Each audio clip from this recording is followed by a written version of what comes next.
Hey guys, I'm Anna, and today I'm going to show you how to fix MySynchrony mobile app not working. So first of all, you need to make sure you're running the latest version of the app.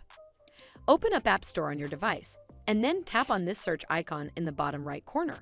Then search for the MySynchrony mobile app, and if you see this update button right next to the app name, simply tap on it to make sure you're running the latest version of the app. But if you still encounter this issue, then you need to clear App Cache. Go to your device settings and then scroll all the way down to General and tap on it. Then tap on iPhone Storage. From here, search for the MySynchrony mobile app and then tap on it. Once you're on this screen, you need to tap on Offload App. Tap again to confirm. It'll take a bit for processing, and then a Reinstall button will show up. Simply tap on it to reinstall the app. This should fix the issue, but if it doesn't, then you need to completely reinstall the app. Follow the on-screen instructions to navigate all the way to the app page. Once you're on this screen, tap on Delete App to uninstall the app from your device.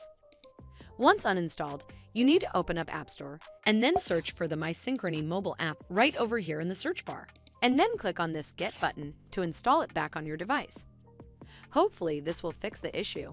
And if it did, then make sure you give this video a super thanks by clicking on this heart icon to help support the channel, and don't forget to hit that subscribe button. We'll see you in the next one.